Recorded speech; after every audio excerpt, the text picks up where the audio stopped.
Bootleg Kev exclusive. Yo, Bootleg Kev, we live on my man Style Piece Bus right now. What's good, brother? Hey, man. Chilling. The hardest out, Nero, the Ghost, baby. No doubt, what's good? Hey, you just got off stage. Yeah.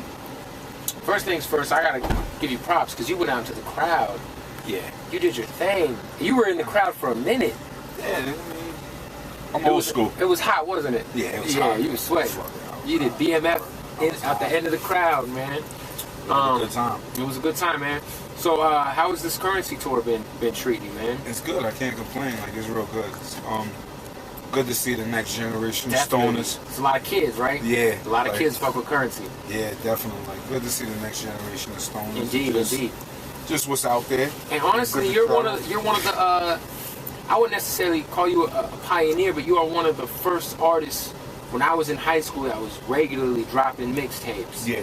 And Currency is kind of like, that's, you know, he's a mixtape heavy artist. Was kind of like the new generation and the old generation. And you're a pothead rapper, kind of. Hey. And get high, the hardest motherfucker out. Hey. You know. So how did you and Currency link up? Because I know. I had besides, a show in Mardi Gras. Okay. And before that, he done a album. Damn, I'm stoned right now. Shit, It's it's a all good. Fly remix. Of course. I just held on to it though. Then I had a show for Mardi Gras. And when I was down there the day after the show, I just stood a day extra. We was chilling, smoking, knocked out that first 28 of the day. It's one day. Pothead shit. Yeah, Pothead. marijuana is like it bonds so many people. It's crazy. Yeah. Artists. I think if you come from a generation of smokers and shit, and it's just how it is. As far as you being a veteran, an OG in the game, you got to perform in front of all these kids every night that might not be as you know, as up on your shit as they should be, because you know they're probably like 15 years old. Yeah, nah, they shouldn't be. They shouldn't be, because I'm not from their generation. How has the reception been? It was great tonight. It's been great. Yeah. It's been great. You know, some shows, the first few shows, I was like, whoa. Yeah. It was probably the first 2 shows was like real eye openers for me. Indeed. Like, you know what I mean? But it's been great. I can't complain. Like, you know what I mean? Indeed. They rock. They go hard. Yeah, they go hard. You know what I mean? It's surprising for me to be an OG and old school in the game. Just to go in different spots that I'm not used to going to. Right. And seeing kids just on a whole nother wave. Like, yeah, they are. That's still hip hop. Like, you know what I'm saying? They just on their wave, because I find Currency to be in a lane of his own. He is. He's like, kind of got his own style, rapping wise. He's got his own style. And yeah. He's definitely kind of carved that cult following lane. You know what I'm saying? His fans are crazy. Something I have to ask you, man. Being a big D-Block fan, everyone's been waiting on a Locks album. He's just trying Everybody. to and then, you know, you gotta understand, when we came into Locks, that was 15 years ago. I know, we didn't control the paperwork. Right. Like, you know what I mean? So that's one contract we don't control. Okay. That we don't have control Because you guys over. dropped the D-Block album. Yeah, so you know, those are things we ain't in control of. Right. As Locks, we're just artists that's on the label, so it's not really our. So you guys don't have control over the Locks name right now. No, we don't have control over dropping on the label. Okay, I got you. All right, so that's been the hold up. We the Locks. Right, that's been the hold up. Yeah, basically, like, you know what I'm saying. But hopefully it get right. But it's always certain shit that just keep popping up. There's a lot of linguistics. Yeah, I hear you. That's what everyone's been waiting for years, man. For years. You dropped the album last year, dope album. Since you started off at Interscope with Gangster and a Gentleman, Time Is Money was like the most delayed album ever. I remember I was waiting for that album when I was. Not really. I was in jail. He was in jail. Okay. I just remember I was waiting for that to drop. They definitely delayed the fuck out of me. That's what kind of got me off the label. Yeah. What is the difference now that you're kind of doing the indie thing? And I mean, you've kind of seen all facets of the label situations. You were Bad Boy. You were on Interscope. Now you're kind of just doing what you want, right? Yeah, you learn the game. You do what you want. You do what works for you. I think I've wisened up over the times to say, you know, if I do an album, I do it one and done. Do a side deal. I basically do what I want to do. What fits for me. What's comfortable for me. You know. Like, I'm an author too, so I wrote it. Invincible was my first book. Yeah, Invincible was my first fiction novel. In case you don't know about it, let's see that. Pull the wrong thing out. You know now, what I you mean? wrote this. Did you have help writing it? Nah, I wrote the whole thing, Okay. top to bottom. Top to bottom, and they could get this online. Yeah, you get that in Barnes and Nobles. What is the You go to. I'm not gonna tell you. Go to stylesp.net and read 2 chapters for free on your own. What is? I mean, what's the background on the book? What's it about? It's an action-packed jail mystery. You go to stylesp.net Check on it your out. phone later. Just read 2 chapters. Give it a little teaser, and that'll grab you in. Yeah. What inspired? I mean, of course, you're a lyricist. You're a writer. I love words. So that's what inspired you. Because I mean, I always feel like there's, you know, a certain level of creativity that especially an MC like yourself, that's so dope, has to have. And did it translate easily to write a book? No, it wasn't easy. Definitely wasn't easy. Not easy. I would not say. How long did this take you? It took me about a year and a half. I was doing a lot of albums at the time. I did Green Ghost Project, Ghost Up Dom, and something else at the time. So I kind of was in between. Man, I gotta check this out, man. I didn't see this. Things. You wrote a book, T.I. wrote a book, and then the other guy who I wanted. Mine's a total fiction novel. No, Mine's you know what? nothing about my life. That's why Mine I ain't want to about check hip it out. hop. Mine ain't about. Mine is a total fiction I want to story. check this out, man. Read for enjoyment. And it's Malice dropped a book I'd like to check. Yeah. So hey, man, that's a good look. So make sure y'all get this. For sure. Stylespeed.net on any bookstore. Barnes and Nobles, Amazon.com, Borders. Indeed, man. You know? When I was probably my favorite tape of yours is the Ghost in the Show joint. And then, you know, recently you dropped what we were just saying, you dropped the first, was it the first 28? Yeah, I dropped the first 28 with Spitter. With Spitter. The mixtape game has evolved so much. It's from you were like really you and Kiss and Sheik were really running that lane for it was like y'all and Dipset running the mixtape game for a very long time. It's progressed, man. It's 2012 now. Everyone's, you know, the internet is everyone. It's so crazy how rap is now with the Definitely. internet. How have you like had to adjust it to that? Because you've kind of, you know, you've always been a mixtape artist. You've always had a very big mixtape presence. But nowadays it's kind of like, if you don't have that, you're nothing. It's just the way that, you know. How have you adjusted in the last few years with how music has changed? I do what the fuck I want to be honest with you. I keep it G. I'm not, you know, I think I've been here since 95. You have been, yeah. You know what I mean? I think what keeps me here is good bars. I live by that. I live by making sure I deliver bars every single time. You do, and you do. You know, and I make sure I deliver.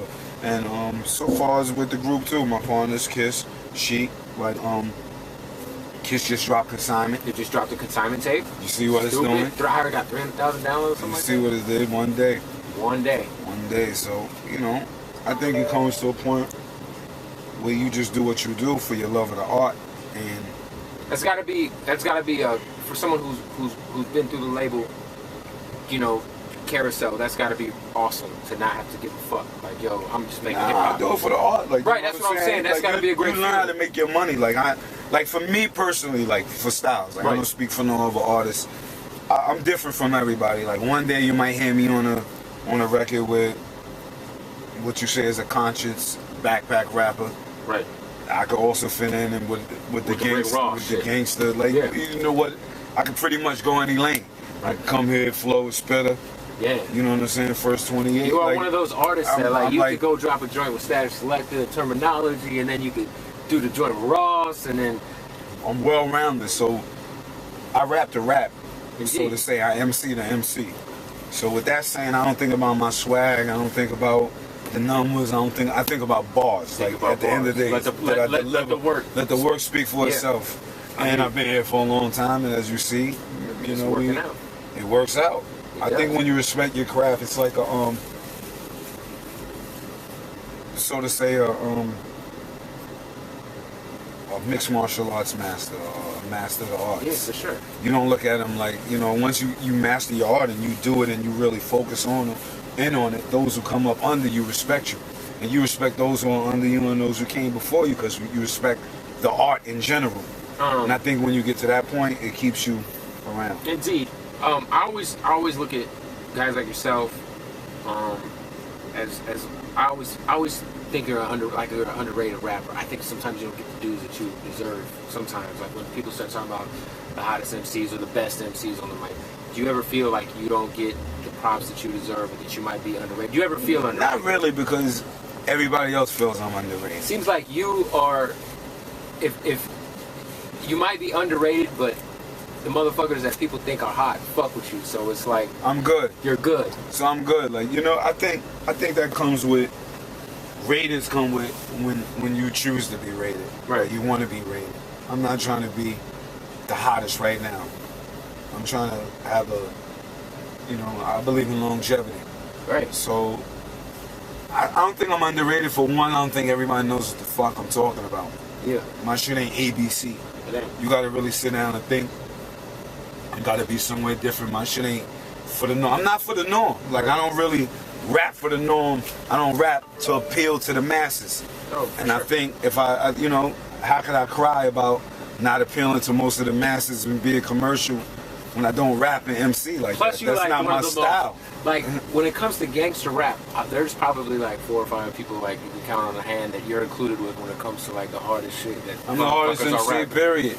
Yeah. And you know, the hardest out. That title don't change. You And gotta think about it. Everybody else, you've debated over who's the king, who's the flyers, who's the swag, who's the hardest. Who's the hardest. You might have a little debate here and there, but my title pretty much sticks. What's next? Another album, another mixtape? Another mixtape. I'm gonna drop a mixtape like June. What you have the is there like some World's Most Hardest MC. That's what it's called? Yeah. Okay. The World's Most Hardest MC. That's No like DJ? June. I'll let you know in a minute. Okay. As a fan, I prefer no DJ mixtapes. But as a fan, because I'm gonna tell you this, your style's P, so you don't need no DJ to co-sign. Nah, I do a little bit of both, so I might, Right. you know, I do a little bit of both. So I make one with the DJ, then you go also grab it off the site with no DJ. With no DJ. Off the site. So the hardest MC out. World's Most The Hardest world's MC. more okay. The world okay. Yeah.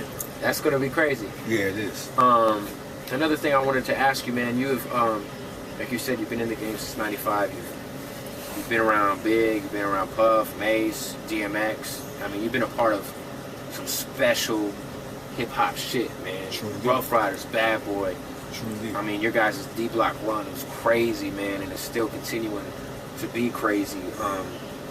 What is the most memorable part of your career thus far? When you like look back, what was the most important part of like that whole journey? Because y'all all I think three as of an y'all. MC, every day is important, but if you ask me what's my best, the good times, I think anytime you work with a legend and you know a legend and you got to befriend them, is the time with Big, because you got a lot to pick up from the game as an MC. Right. I think what people didn't know about Big was he was a dedicated hip-hop lover, like, so he respected the art.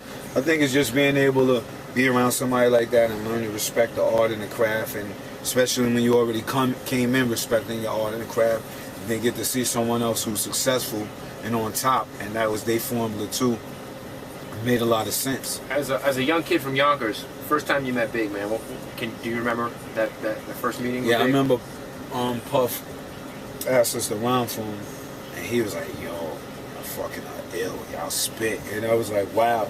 He didn't have to be that humble. It was humbling to see him that humble, like, you know what I mean? Big was a classy dude to me. Like, I think he's a real class act, just point blank period. It's hard to find people like that in life, point blank period, especially with talent at that magnitude. Mm-hmm. Like, you know what I mean? And then I'm sure when you met him, he was the fucking man. Yeah, to be able to be humble, have humor, and he was a funny dude, right? Yeah, he was a class act. Right. That's what's up, man. Well, hey, I'm looking forward to the mixtape. No, that's gonna be sick. Make sure you get that consignment. If you ever in New York too, please make sure you stop by Juices for Life, 1026 Castle Hill Ave, New York City. If you can't stop by Juices for Life, go to Sears, Best Buy, whatever. Get your own blender, get your own fruits. Make juice at home. Juice up. You do the juice thing? No doubt, on the juice bar. That's the Juices healthy for shit. Life. I gotta get on that, man. No doubt. That's what it is, man. You got the Henny and the juice. Be easy, baby. Hey.